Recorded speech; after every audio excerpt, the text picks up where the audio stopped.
kapaputok, testing tayo. Dalawang cup bomb, dalawang DIY na triangle. Ito puno yung isa, tapos ito King Kong, gawa po yan ni Mega Pyro. Ayan may nakapangalan pa. Tapos ito mga DIY natin. Ito naman triangle, kaso hindi siya puno. Ayan, sinubukan natin yung mga mga pulbura natin, kasi naggumawa tayo ng pulbura para testing natin kung gaano kalakas itong ginawa nating pulbura. Tapos ito yung fuse, fast fuse yan Tapos ito naman, itong maliit na parang style siya ng crying cow, kaso yung whistle niya sa taas, kaso ginawa natin parang style siyang kome. Ayan bali testing natin yan.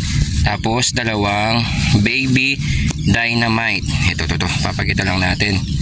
Yan dalawang baby dynamite tuloy tayo. Yan ito nasa bukid tayo ngayon mga kapaputok kasi nakapahinga kami ngayon. Gaano kami ng ngayon ng nagpipilapil kami.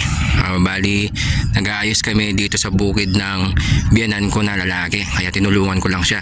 Tapos nagdala tayo ng paputok para i-testing natin dito sa bukid. Stay tuned lang kayo, testing lang natin dalawang cup bomb. Yan, pagsabayan natin dalawang cup bomb.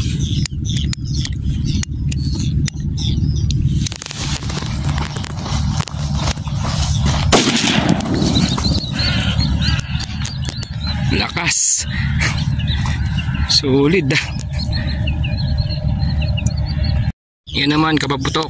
Ito naman baby dynamite. Ito subukan natin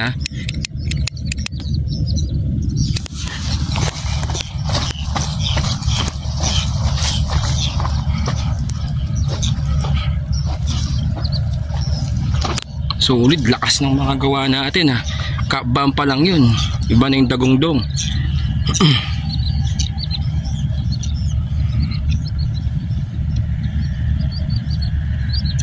Naka-timer siya kaya medyo matagal. Yan Yan yung may whistle natin na parang kome, pero yung whistle niya ay Dreamlight. Tapos binigyan natin ng pulbura. Yan, hanggang ganyan siya kalaki yung pulbura. Tingnan natin kung gaano kalakas tong natin na to. Testing natin guys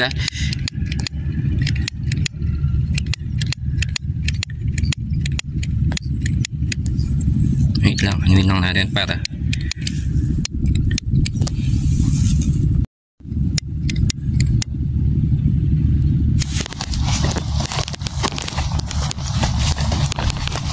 takbo muna tayo.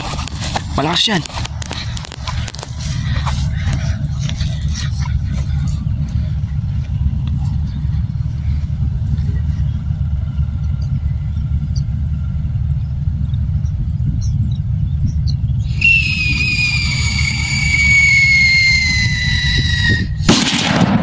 Solid nag-O yung niya.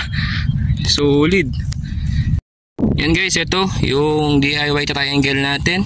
Puno yung kanina, hindi ko na-videoan kasi sobrang bilis ng fuse niya. Kaya agad tumakbo tayo. Kahit naka-timer na, talagang bilis. Ito naka-timer to kaya medyo mabagal.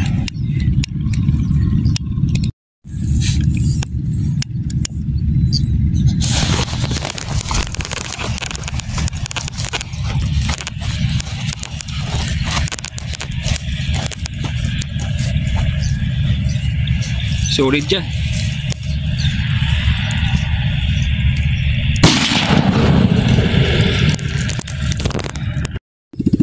Yan mga kapaputok, ito testing natin itong gawa ni Mega Pyro na King Kong na in-order natin sa kanya. Ito subukan lang natin para makita natin gaano kalakas.